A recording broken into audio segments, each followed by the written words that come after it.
Depression, হতাশা এখনকার যুবকদের সবচেয়ে বড় একটি আতঙ্কের কারণ। এটি মূলত ভবিষ্যৎ নিয়ে দুশ্চিন্তার কারণে হয়ে থাকে। যুবকদের আত্মহত্যার পিছনে সবচেয়ে একটি বড় কারণ হচ্ছে হতাশা কিংবা ডিপ্রেশন।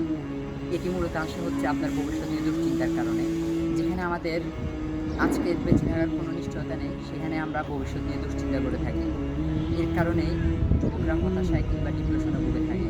এটা থেকে বাঁচার সহজ একটি মাধ্যম হচ্ছে আপনি ঘুম থেকে ওঠার পর নিজেকে নিজে বলুন যে আমি আজকেই বেঁচে থাকবো, কালকে বেঁচে থাকবো কি না এটা নিয়ে আমার কোনো গ্যারান্টি নেই। আমি আর কালকে বেঁচে থাকার কোনো গ্যারান্টি নেই সেখানে আমি কেন কালকে নিয়ে দুশ্চিন্তা করবো। আপনি যদি আপনার প্রতিটা দিন যদি ভেবে থাকেন যে আমি আজকে আমার জীবনের শেষ দিন, আমি আজকের জন্যই বাঁচবো, তাহলে আপনার প্রতিটি কাজের মধ্যে মনোযোগ আসবে এবং ভবিষ্যৎ নিয়ে কোনো চিন্তাই আসবে না। আর আপনি যখন আপনার প্রতিটি দিন নিজের বেস্ট দিয়ে কাজ করবেন, তখন আপনার ভবিষ্যৎ এমনিতে পরিবর্তন হয়ে যাবে।